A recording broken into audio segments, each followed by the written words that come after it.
काफ़ी चर्चा कर सकें, मंथन कर सकें। तो इसके लिए आप लोग को बहुत बहुत हृदय की गहराइयों से धन्यवाद देना चाहता हूँ। साथ ही साथ मंच पे उपस्थित माननीय राजेश भाटिया जी से विगत काफ़ी वर्षों से मैं, जैसे ज्ञान व्यापी का पूरा प्रकरण चल रहा है, उनसे परिचित हूँ और हमेशा इस केस में क्या चल रहा है और कैसे वो उसमें कुछ ना कुछ जागृति ला सकते हैं, इसके लिए हमेशा वो प्रयासरत रहते हैं, कार्यरत रहते हैं। जो हमारे सेक्रेटरी अभी नियुक्त हुए हैं सतीश बजाज जी, जो हमारे फॉर्मर प्रेसिडेंट हैं पवन सिंह जी, फॉर्मर सेक्रेटरी हैं डॉक्टर अमित सिंह जी, और साथ ही साथ जो अभी यहाँ पे मन संचालन कर रहे थे हमारे सीनियर अनिल भाई साहब। मैं स्वयं आपकी वाणी से और आपकी भाषा शैली से इतना प्रभावित हूं कि मुझे लग रहा है कि मुख्य वक्ता आप हैं और हम लोग शायद आपकी बात को आगे रख रहे हैं, क्योंकि आपकी सर जो भाषा शैली और आपके बारे में जो अभी परिचय यहाँ पे मिला, तो आपके बारे में जान के बहुत ही अच्छा लगा। और काशी का ये क्षेत्र है तो यहाँ पे एक से एक दुर्लभ नगीने और हीरे यहाँ पे होने ही होने हैं, इसमें तो कोई दो राय नहीं है। साथ ही साथ मंच पे उपस्थित माननीय दिनेश गर्ग जी, संजय गुप्ता जी और यहाँ पे जितने रोटरी क्लब के आप सारे लोग रोटेरियंस यहाँ पे मौजूद हैं, आप सबको मेरा प्रणाम। सर्वप्रथम यहाँ पे काशी में है तो बहुत जरूरी है, जो एक प्रश्न हम सारे लोगों के मनों में, दिलों में, मुझे पता है भी, और लोग मुझसे पूछते भी रहते हैं कि भाई ज्ञान व्यापी केस का क्या हुआ और ये केस कब सॉल्व होगा। तो उस प्रश्न का भी मैं आपके सामने जवाब दूंगा, सारे इंसिडेंट्स रखूंगा। साथ ही साथ आगे की हमारी क्या कार्यशैली है, क्या हमारे इश्यूज हैं, उसके बारे में भी आपके सामने बात रखूंगा। पर क्योंकि आपका ये पूरा क्लब मोस्टली सर्विस से जुड़ा है, सेवा भाव एक बहुत अहम बिंदु है इस पूरे क्लब का, तो एक विषय जो रिसेंटली मेरे संज्ञान में आया और जिसने मेरी आत्मा को झंझोड़ दिया, मुझे लगता है वो मैं सबसे पहले आपके समक्ष रखना चाहता हूं। और वो विषय है, और मुझे क्षमा करिएगा मेरी बात को इस रूप में ना लिया जाए कि मैं आप लोगों को यहाँ पे कोई चीज करने के लिए कह रहा हूं, बस ये विषय मैं आपके सामने रख रहा हूं, बाकी आप स्वयं इसके ऊपर आप लोग अपना निर्णय जो भी जैसा भी आप चाहें आप उसमें ले सकते हैं। तो सबसे इंपॉर्टेंट विषय ये है इस समय, जो पाकिस्तान से हमारे हिंदू भाई वहां से विस्थापित होकर आए हैं, इस समय वो किस स्थिति में रह रहे हैं उसको मैं आपके सामने कुछ शब्दों में बयान करता हूं। अभी रिसेंटली अपने प्रोफेशनल करियर के दौरान कुछ पाकिस्तानी हिंदू शरणार्थी मेरे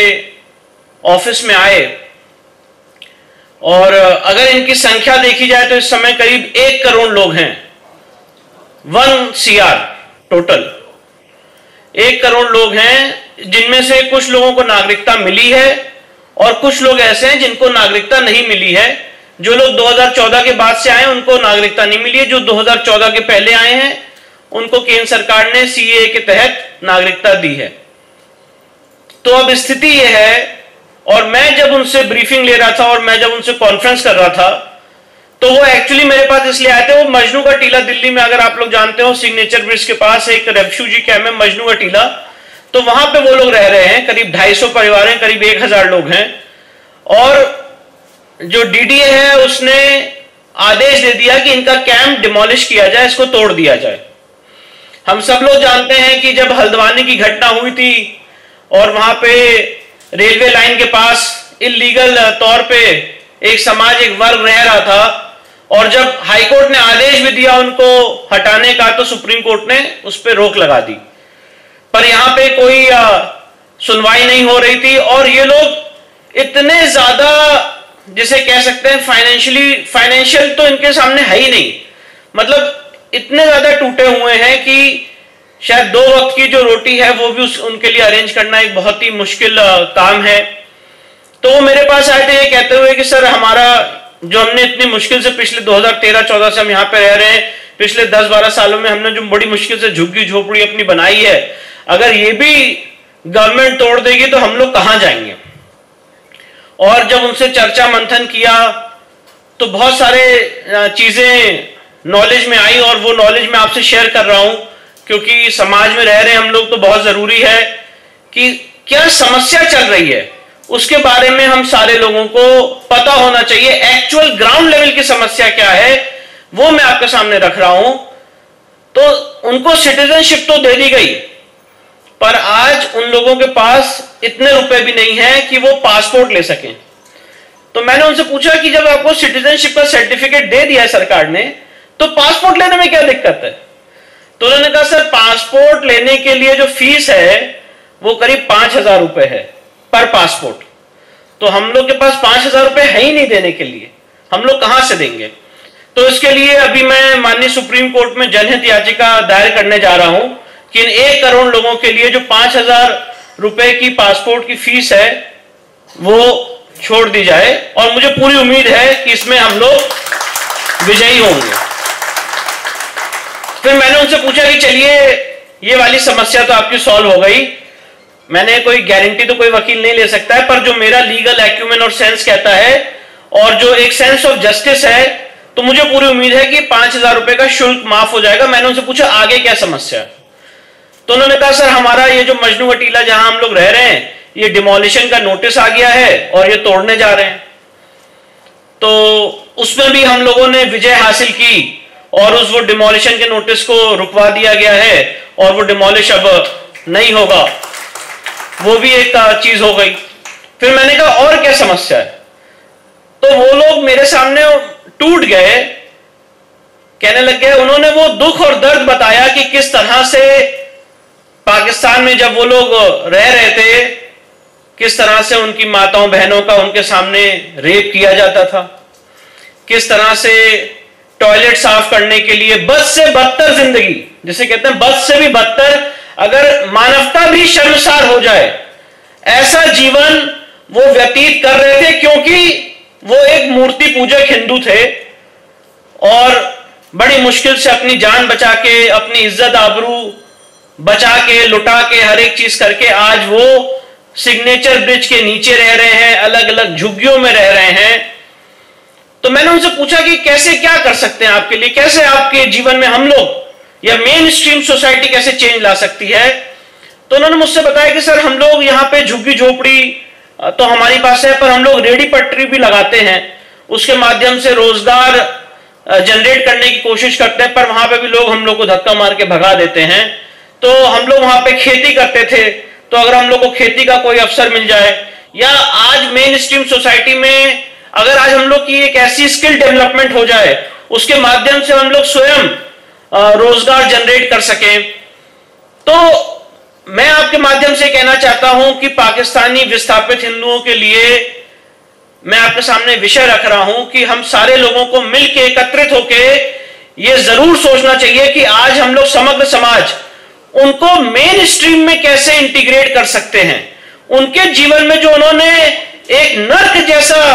जीवन यहां पे व्यतीत करके आ रहे हैं, आज ये हम सारे लोगों का दायित्व है कि उनको यहां पे अपनी मेन स्ट्रीम सोशल ऑर्गेनाइजेशन में हम लोग इंटीग्रेट करें। और मैं आपसे निवेदन करना चाहता हूं, और मैं स्वयं ये सोचता हूं कि डायरेक्ट फंड कंट्रीब्यूट करना तो एक अलग चीज है, वो एक होता है कि हमने किया और उसके बाद बात खत्म हो गई। पर मैं आपसे निवेदन करना चाहता हूं कि कुछ ऐसी व्यवस्था बनाएं, कुछ ऐसा थॉट प्रोसेस या चिंतन मंथन करें कि उनकी कुछ फैमिलीज को अडॉप्ट किया जा सके, या उनको खेती का काम दिया जा सके, या उनको स्किल डेवलपमेंट का काम दिया जा सके, और कि वो मेन स्ट्रीम सोसाइटी में इंटीग्रेट हो सके, उनको जो शिक्षा प्रदान करनी है वैसा काम देना हो। ये सारी चीजें हम लोगों को सोचनी चाहिए, क्योंकि आप लोग सर्विस के माध्यम से बहुत अच्छा काम कर रहे हैं जिसकी कोई कल्पना नहीं कर सकता है। पर अगर आप अपने इस रोटरी क्लब के माध्यम से जो हमारे पाकिस्तानी हिंदू भाई विस्थापित होकर यहां पे आए हैं, अगर आज आप उनको कुछ भी मदद करेंगे किसी भी ढंग से, तो मुझे लगता है बहुत बड़ा मैसेज पूरे सनातन समाज के लिए जाएगा। तो ये मेरा एक दुख दर्द था जिससे मैं स्वयं रूबरू हुआ, और मैंने सोचा कि यहाँ पे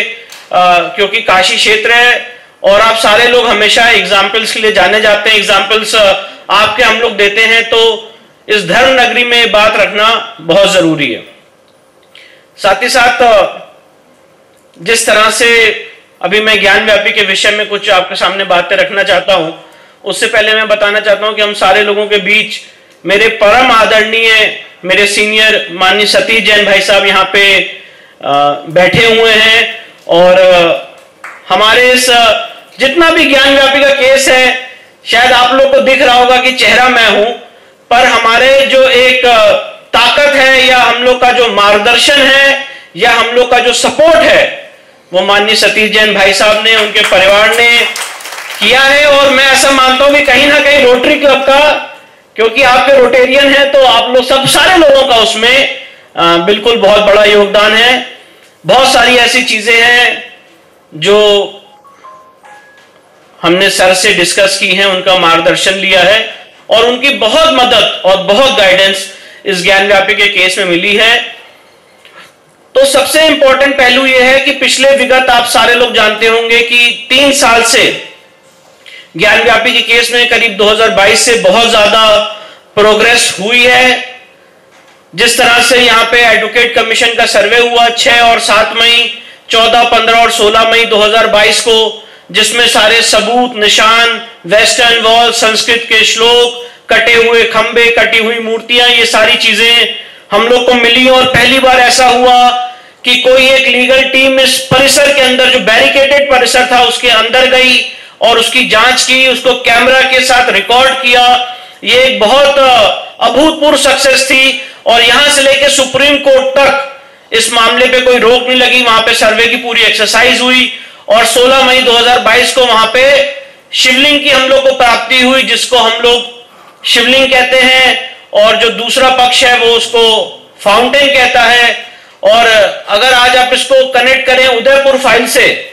तो ये शिवलिंग की उत्पत्ति 16 मई 2022 को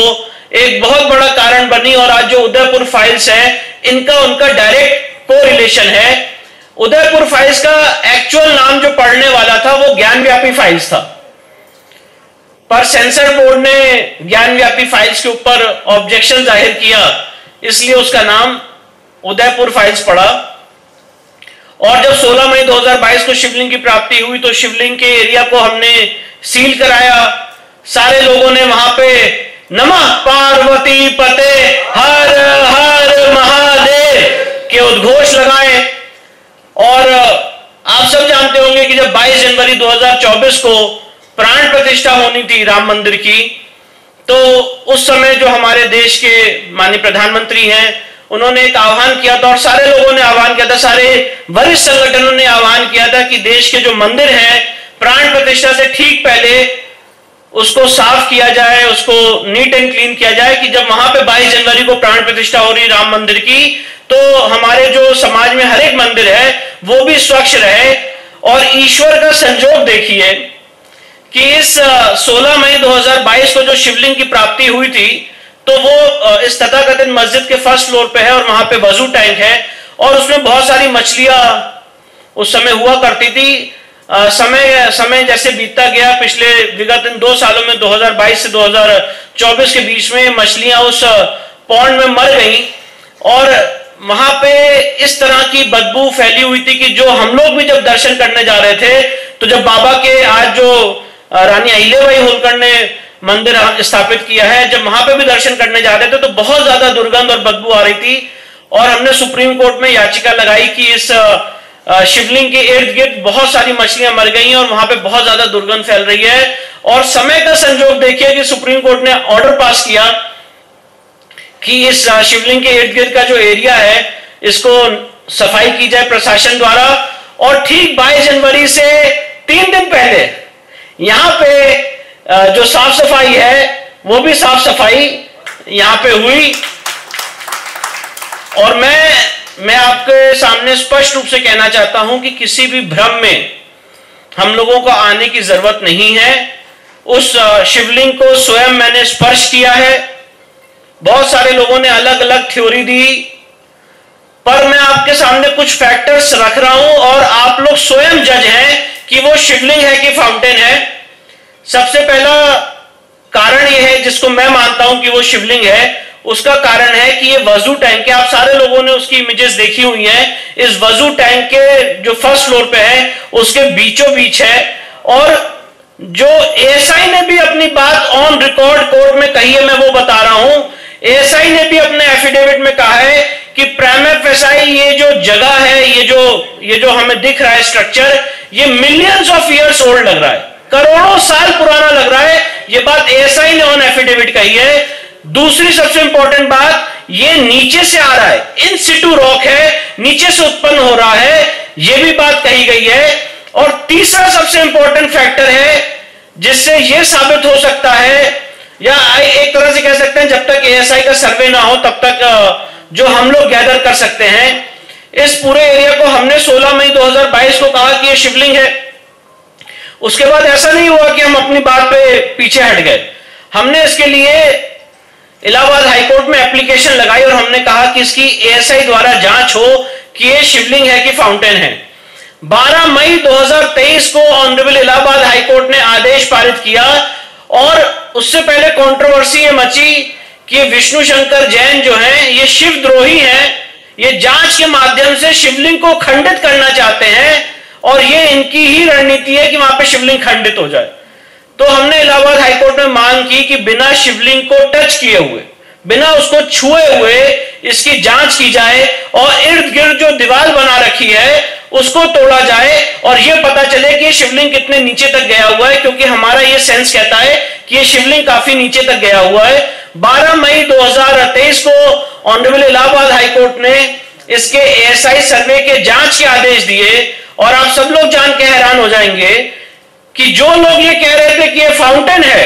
जिसके आधार पर पूरी मीडिया डिबेट हुई, कंट्रोवर्सी हुई और अल्टीमेटली हमारे भाई कन्हैया लाल को अपनी जान गंवानी पड़ी। जितने लोग, ये सारा समाज ये बातें कर रहा था टीवी पे चिल्ला चिल्ला के और हमारे ईश्वर, हमारे आराध्य देवादिदेव महादेव के बारे में अभद्र बातें की जा रही थी, सबसे पहले सुप्रीम कोर्ट वो लोग पहुंचे और ये कहा कि जो इलाहाबाद हाईकोर्ट के जांच का आदेश है उस पर रोक लगा दीजिए। अगर उनको अपनी रिसर्च पे, अपने तर्क पे इतना भरोसा था तो उनको जांच करानी चाहिए थी। ये जांच से इसलिए भाग रहे हैं क्योंकि सारे लोगों को ये पता है, मैं आपके सामने सारी बात क्लियर कर दे रहा हूं, सारे लोगों को ये पता है कि 16 मई 2022 सोमवार बुद्ध पूर्णिमा के दिन वहां पे जो स्ट्रक्चर बरामद हुआ है वो कोई फाउंटेन नहीं है, वो शिवलिंग है। और जिस दिन यह साबित हो जाएगा, जिस दिन यह साबित हो जाएगा एएसआई रिपोर्ट के माध्यम से कि वो शिवलिंग है, ये सारे लोग जानते हैं कि काशी की जनता को कोई रोक नहीं पाएगा। इसीलिए ये 19 मई को स्टे लगाने का काम किया गया। और स्टे की हालत देखिए आप कि सुप्रीम कोर्ट के, जो मैं स्पष्ट रूप से बोल रहा हूं कि सुप्रीम कोर्ट के जो चीफ जस्टिस साहब हैं उनके पास फाइल भी नहीं थी। हमारे सुप्रीम कोर्ट के वेकेशन का आखिरी दिन था, फाइल भी सामने नहीं थी। और उसके बाद जून जुलाई के लिए, मई जून की छुट्टियों के लिए कोर्ट बंद हो जाता है और उस शिवलिंग के एएसआई सर्वे के आदेश पे रोक लगा दी गई और वो रोक अभी तक कायम है। आप हालत देखिए कि जो हमारे उस समय के सुप्रीम कोर्ट के जज साहब थे जिन्होंने इस पे स्टे लगाया, सुप्रीम कोर्ट के इतिहास में आज तक कभी ऐसा नहीं हुआ है कि चीफ जस्टिस से रिटायर होने के बाद, हर एक बात ऑन रिकॉर्ड बोल रहा हूं, कोई मेरा भाषण नहीं है, चीफ जस्टिस के पद से रिटायर होने के बाद उन्होंने चीफ जस्टिस के घर में बराबर विराजमान रहे। पहली बार ऐसा हुआ कि सुप्रीम कोर्ट की रजिस्ट्री को रिटायर्ड चीफ जस्टिस को नोटिस देना पड़ा कि आप ये बंगला खाली करिए। अब वो कह रहे हैं कि हाँ हम खाली कर रहे हैं। आप लोग अगर गूगल करेंगे तो सारी चीज, आपको सारी चीज मिल जाएगी। हमारे जो करंट चीफ जस्टिस आ गए वो कह रहे हैं कि हमें इस जगह पे रहना है कि आप खाली करिए। तो वो रिटायर हुए, उसके बाद नेक्स्ट चीफ जस्टिस आए, तब भी वो उसी चीफ जस्टिस के बंगले में रहते रहे। और अब जो मौजूदा चीफ जस्टिस आए, अभी तक मुझे अभी की एकदम पिछले एक हफ्ते की नॉलेज नहीं है, पर पिछले एक हफ्ते तक उनको अपना बंगला नहीं मिला था। तो ये तो आलम है। और दूसरा आलम यह है कि हमारे सुप्रीम कोर्ट में पूरा सामने शीशा लगाया गया, ग्लास फ्रेम लगाया गया। अब हमारे नए चीफ जस्टिस साहब आए हैं, उन्होंने उस ग्लास फ्रेम को हटा दिया है। तो जो लोग मुझसे पूछते हैं कि ज्ञानव्यापी के केस में क्या होगा, तो मैं यही कहता हूं कि जिस तरह से बाबा के शिवलिंग के एएसआई सर्वे पर रोक लगाई गई है, एक मुख्य न्यायाधीश द्वारा, एक दिन वो जरूर आएगा कि एक मुख्य न्यायाधीश द्वारा उस स्टे को हटाया जाएगा और हम सारे सनातनी समाज को अपना न्याय जो सच है वो सामने आएगा। उस दिशा में और हम लोग आगे अग्रसर हो रहे हैं। इसके बाद जैसे ही हमें यह पता चला कि अब शिवलिंग की एएसआई जांच नहीं हो सकती है, उसके बाद भी हम लोग रुके नहीं। हमने कोर्ट में अर्जी लगाई कि शिवलिंग की एएसआई जांच को छोड़ के जो बाकी पूरा परिसर है उसकी एएसआई जांच के आदेश दिए जाएं। यहीं पे ऑनरेबल डिस्ट्रिक्ट जज ए.के. विश्वेश साहब ने 21 जुलाई को ऐतिहासिक फैसला दिया और उन्होंने कहा कि यहां पे एएसआई द्वारा सारे मेथड से, मॉडर्न मेथड्स के हिसाब से यहां पे एएसआई सर्वे और एएसआई जांच हो। और मुझे आज भी वो डेट याद है, मैं उज्जैन महाकाल के दर्शन करने जा रहा था और दर्शन करके एक वहां पे कार्यक्रम था, उसको बिना अटेंड किए मैं वापस आ गया और एएसआई की 42 मेंबर्स की स्पेशल टीम यहां पे स्पेशल प्लेन से आ गई और मंडे को, जो कि 24 जुलाई है, 24 जुलाई को जैसे ही एएसआई का सर्वे शुरू हुआ, सुबह 7 बजे, 10 बजे, 10:30 बजे, बिना कोई पेपर के, बिना कोई कागज के, बिना कोई प्रोसीजर के, ये जो पक्ष है ये सुप्रीम कोर्ट पहुंच गया और कहा कि इस एएसआई सर्वे पे रोक लगा दी जाए। हमारे वाराणसी से इलाहाबाद की या प्रयागराज की जो दूरी है वो करीब शायद 100 किलोमीटर है और वाराणसी से दिल्ली की दूरी है 800 किलोमीटर। तो 800 किलोमीटर दूर चले गए पर प्रोसीजर को इस तरह से वायलेट किया कि प्रयागराज नहीं गए और सुप्रीम कोर्ट में सुनवाई हुई, बिना कोई फाइलिंग के आदेश दिया गया कि ये जो एएसआई सर्वे बाकी परिसर का हुआ है। मैं आपको सारी कहानी इसलिए बता रहा हूं कि आप लोगों को पता चलेगा कि किस लेवल तक लड़ाई लड़ी गई है इन 3 सालों में और किस लेवल तक बातें नहीं, भाषण नहीं, रियल सक्सेस, रियल काम केस में हम लोगों ने, और इसे मेरी बात नहीं है, पूरे समग्र समाज ने एज यूनाइटेड समाज, जिन सारे लोगों को ये दिल में दर्द है कि ज्ञानव्यापी जो हमारा मूल स्ट्रक्चर है वो मुक्त हो, कितना बड़ा हम लोगों ने एक लीगल अचीवमेंट किया है पूरे समाज ने, वो मैं आपके सामने शेयर कर रहा हूं। तो 24 तारीख को सुप्रीम कोर्ट ने इस बाकी परिसर के एएसआई सर्वे पर रोक लगा दी 2 दिन के लिए और यह कहा कि 2 दिन के अंदर आप इलाहाबाद हाईकोर्ट में अपनी याचिका दायर करिए और इलाहाबाद हाईकोर्ट इस मामले को सुनेगा। 26 तारीख को, 26 जुलाई को, मुझे एक डेट एक इवेंट की तरह याद है जैसे मेरे जीवन में घटी हो। 26 जुलाई को इलाहाबाद हाईकोर्ट में इन्होंने शाम को 4 बजे अर्जी दाखिल की। इलाहाबाद हाईकोर्ट के चीफ जस्टिस उस समय के पीतांबर दिवाकर साहब, उन्होंने कहा कि इस केस को मैं स्वयं सुनूंगा। उन्होंने स्वयं इस केस की सुनवाई की 26 जुलाई को शाम के 4 बजे से 26, 27, 28 जुलाई को लगातार कोर्ट में हियरिंग हुई और 3 अगस्त को इलाहाबाद हाईकोर्ट ने ऐतिहासिक फैसला दिया कि यहां पे पूरे परिसर का एएसआई सर्वे होना चाहिए सुबह 10:30 बजे। इस आदेश के खिलाफ 3 अगस्त को सुबह 10 बजे आदेश आया। दोपहर के 2 बजे ये कपिल सिब्बल और ये पूरी, मतलब जो आज आप इकोसिस्टम देख रहे हैं, हुज़ैफा अहमदी साहब, ये मैं आपको सामने इसलिए बात बता रहा हूं कि जो मैं बात आपको बताने जा रहा हूं, इन सारी चीजों का एक बहुत बड़ा कोरिलेशन है। ये सारे लोग सुप्रीम कोर्ट पहुंच गए 2 बजे, 3 अगस्त को 10 बजे फैसला हुआ, 2 बजे सुप्रीम कोर्ट पहुंच गए और कहा कि इस इलाहाबाद हाईकोर्ट के आदेश पर रोक लगाई जाए।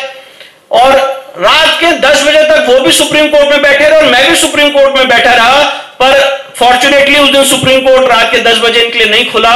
और अगले दिन 4 अगस्त को सुप्रीम कोर्ट में इस मामले की सुनवाई हुई और 4 अगस्त को सुप्रीम कोर्ट ने भी, जो डिस्ट्रिक्ट कोर्ट है और इलाहाबाद हाईकोर्ट है, दोनों के ऑर्डर को अपहोल्ड रखा और कहा कि वहां पे एएसआई सर्वे होना चाहिए। तो आप ये सोचिए 21 जुलाई से 4 अगस्त के बीच इस 15 दिन के अंतराल में हमने 40-50 साल का सफर तय किया और एएसआई सर्वे शिवलिंग के एरिया को छोड़ के बाकी एरिया के लिए हमने 3 कोर्ट से ये सक्सेस हम लोगों ने अचीव की और उसके बाद हुआ भी वही। आज ये केस पानी की तरह साफ है। एएसआई की रिपोर्ट राम मंदिर की उठा के देख लीजिए, नेट पे अवेलेबल है, और एएसआई की रिपोर्ट ज्ञानव्यापी की उठा के देख लीजिए, अवेलेबल है। एएसआई ने इतनी एफर्मेटिव रिपोर्ट ज्ञान व्यापी के केस में दी है कि आज ये virtually open and shut case हो गया है। एएसआई ने क्लियर तौर पे कह दिया कि ये पूरा एरिया मंदिर परिसर का है, किस तरह से यहाँ पे हिंदू मंदिर के खंबे पिलर्स थे, किस तरह से हमारी यहाँ पे संस्कृति के सारे निशान हैं, हर चीज बिना खुदाई के सिर्फ और सिर्फ मॉडर्न टेक्निक के आधार पे एएसआई ने रिपोर्ट ऑनरेबल कोर्ट के पटल पर रख दी है। और साथ ही साथ आप सारे लोगों ने सुना होगा प्लेसेस ऑफ वर्शिप एक्ट का आर्ग्यूमेंट, वफ एक्ट का आर्ग्यूमेंट, ये सब भी हम ज्ञान व्यापी के केस में 12 सितंबर को और 31 मई 2023 को, 12 सितंबर 2022, 31 मई 2023 इसको जीत चुके हैं लोअर कोर्ट और हाई कोर्ट से। मामला सुप्रीम कोर्ट में लंबित है। ज्ञान व्यापी के ट्रायल पे कोई स्टे नहीं था। हम लोग बहुत तेजी से अपने जो मुक्ति या अपनी जो एक लड़ाई है न्याय के लिए, सच्चाई के लिए, उसकी तरफ अग्रसर थे। और तभी एक बहुत बड़ी कॉन्स्पिरेसी रची गई, और वो क्या था हम सारे लोग जानते हैं। और ये बात मैं आज आपके सामने स्पष्ट रूप से कहना चाहता हूं। हमारे सुप्रीम कोर्ट के एक रिटायर्ड जज रोहिंटन नरीमन साहब, और जो इसी ज्ञान व्यापी केस में वकील हैं, सीनियर एडवोकेट हैं हुज़ैफा अहमदी, उन्होंने एक ऐसा ही कार्यक्रम किया जैसे आज आप लोग ने आयोजित किया है। और उसका कार्यक्रम का नाम था अहमदी फाउंडेशन। अहमदी फाउंडेशन के कार्यक्रम में रोहिंटन नरीमन साहब ने बोला कि ये सारे केसेस चल कैसे सकते हैं, ये प्लेसेस ऑफ वर्शिप एक्ट से बाधित हैं। उनको यह भी ज्ञान नहीं है कि इस केस में कोर्ट होल्ड कर चुकी है कि प्लेसेस ऑफ वर्शिप एक्ट यहां पे लागू नहीं होता है। इसके बाद मतलब जो उनकी तरफ से वकील है उसी ने कार्यक्रम ऑर्गेनाइज किया, अपनी ही विचारधारा के रिटायर्ड जज को बुलाया, हमारे केस के बारे में आउट ऑफ द कोर्ट पूरा एक जिसे कहते हैं नैरेटिव गढ़ा गया। और उसके बाद 12 दिसंबर को सुप्रीम कोर्ट ने इस पे आनन फानन में, सिर्फ इस पे नहीं, सारे जो मुकदमे हैं उस पे 12 दिसंबर 2024 को रोक लगा दी। आज प्रश्न ये पूछना चाहिए कि जो समग्र सनातन समाज, और ये विषय मैं आपके सामने रख के जा रहा हूं, आज आप देखिए कि कितनी बड़ी विडंबना है कि उदयपुर फाइल्स का जो मामला है वो उस केस में एक अक्यूज था जावेद, उसने उसको चुनौती दी सुप्रीम कोर्ट में उदयपुर फाइल्स को कि ये मूवी रिलीज नहीं होनी चाहिए। सुप्रीम कोर्ट के 2 ऑनरेबल जज ने कहा कि नहीं, let the movie be released, इस मूवी को रिलीज करिए। और सुप्रीम कोर्ट का ओवरऑल ऑब्जर्वेशन भी ऑर्डर का एक मापदंड रखता है। उसके बाद भी आपने शायद कभी ऐसा नहीं देखा होगा या सुना होगा, उसके बाद भी दिल्ली हाई कोर्ट ने सुप्रीम कोर्ट के ऑर्डर के उल्लंघन में उदयपुर फाइल्स पर रोक लगा दी।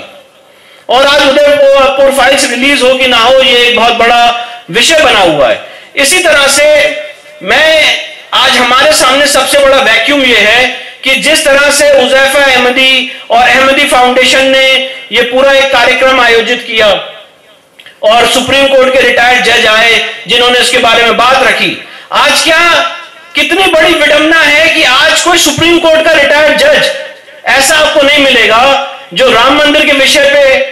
खुल के बात रखे या जो किसी भी और विषय पे खुल के बात रखे। पर उनके पास आपको एक जो कपिल सिब्बल साहब है, उनका एक चैनल चलता है दिल से कपिल, आप उसको देखिएगा। जितने सुप्रीम कोर्ट के रिटायर्ड जजेस हैं मैक्सिमम और हाई कोर्ट के जो एक विचारधारा से ताल्लुक रखते हैं, वो सब उनके चैनल पे आते हैं और बातें रखते हैं और बहुत ही इंपॉर्टेंट केसेस को डील करते हैं। जब वो अपने टेन्योर में होते हैं और रिटायर होने के बाद वो वहां पे जाते हैं। तो मैं ये बातें इसलिए रख रहा था आपके सामने कि कोर्ट में कभी इन तरह के मुद्दों में कोई वकील जीतता हारता नहीं है। ये एक बहुत बड़ी विचारधारा की लड़ाई है, ये एक बहुत बड़ी सिविलाइजेशनल लड़ाई है, ये एक बहुत बड़ी सांस्कृतिक लड़ाई है और बहुत सारी शक्तियां इसमें लगी हुई हैं कि राम मंदिर तो हम लोग ने हासिल कर लिया है, पर ज्ञान व्यापी, कृष्ण जन्मभूमि, संबल, भोजशाला, ये जितने हमारी आस्था के केंद्र हैं, ये मुक्त ना हो पाए। और इसीलिए हम सारे लोग और आप सारे लोगों के सामने मैं ये बात कहना चाहता हूं कि हम सारे लोगों को यूनाइट होकर इसके लिए प्रयासरत रहना चाहिए कि जल्द से जल्द हम जितने लोग यहाँ पे बैठे हैं, हमारे बहुत सीनियर वरिष्ठ बाबूजी भी यहाँ पे बैठे हुए हैं, हम सारे लोगों के जीवन काल में, बाबूजी के जीवन काल में जल्द से जल्द हम इन आस्था के केंद्रों को मुक्त कराएं और उसके बाद ही जो हमारे पार्लियामेंट में सेंगोल रखा गया है, सही माने में वो सेंगोल तो वहां पे स्थापित किया गया है। पर जब ज्ञानव्यापी का यह परिसर मुक्त होगा, मैं ऐसा मानता हूं कि रियल तौर पे इस देश में धर्म की स्थापना का जो कार्य है वो ज्ञानव्यापी से मुक्त होने के बाद लड़ाई लिटिगेशन हम लोग कर रहे हैं। पर मैं आपके सामने एक बात रखना चाहता हूं, अगर पूरे राम मंदिर की केस की लड़ाई को आप लोग एनालाइज करें तो उसमें साइकोलॉजिकल तौर पे और रियल तौर पे जो बहुत बड़ा काम किया वो माननीय अशोक सिंघल साहब ने, स्वर्गीय अशोक सिंघल साहब ने किया। उन्होंने उस समय कारसेवकपुरम बना के शिलालेख और शिलापट इकट्ठा करना शुरू कर दिया कि जब कभी हम जीतेंगे तो मंदिर वहां पे तुरंत हम लोग वहां पे बना पाएंगे। उसी तरह से मैं आपसे ये निवेदन करना चाहता हूं, आग्रह करना चाहता हूं, आप स्वयं सब काशी के क्षेत्र से हैं और रोटरी क्लब से हटके एज इंडिविजुअल मैं बात कहना चाहता हूं कि आपके ही क्षेत्र में लाट भैरव और कृतिवासेश्वर दो ऐसी जगह हैं जहां पे शिवलिंग ओपन में पड़ा हुआ है, उसके ऊपर छत डालने का भी व्यवस्था नहीं है। वहां पे बहुत बड़ी एक समस्या दिक्कत है, तो उसकी जो लीगल लड़ाई है वो तो हम लोग करेंगे ही करेंगे। पर जैसे माननीय अशोक सिंघल साहब ने जो काम किया था राम मंदिर के लिए, शिलालेख और शिलापट सारी चीजों को इकट्ठा करना कारसेवकपुरम में, उसी तरह से कृतिवासेश्वर और लाट भैरव जब वहां पे हम लोग जीतेंगे तो वहां पे भव्य और दिव्य मंदिर अपने ओरिजिनल स्वरूप में बन सके, उसकी तैयारी भी हम सारे काशीवासियों को मिलकर अभी से कर लेनी चाहिए। ये बात मैं आपके सामने रखना चाहता हूं।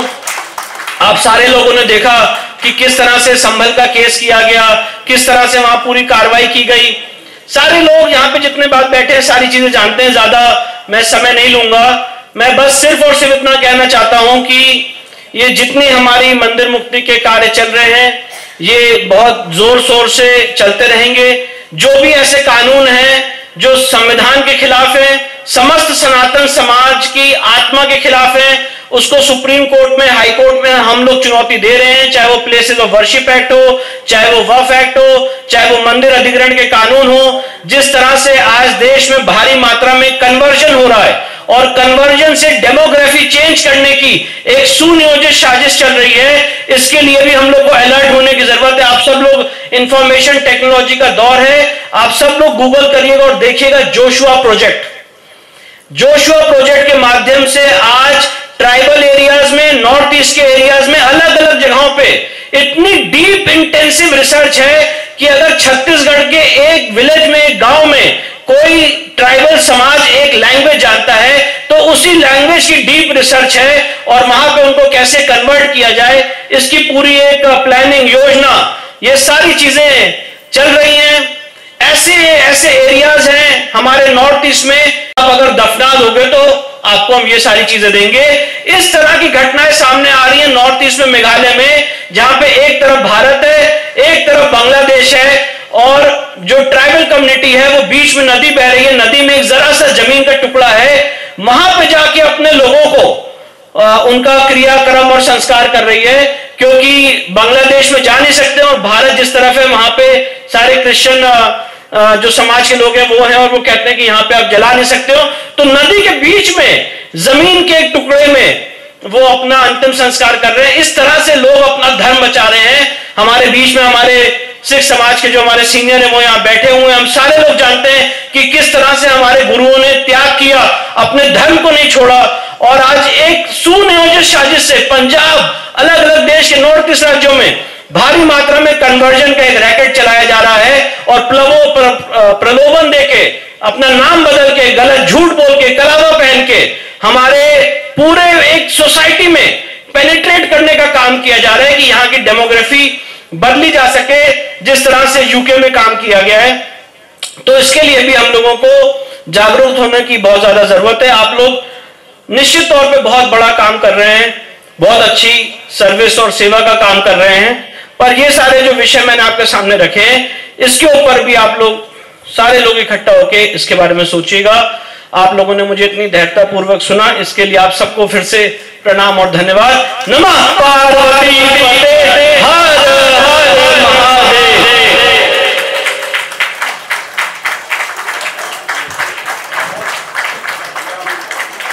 मेरे अपने जीवन के लिए ये बड़ा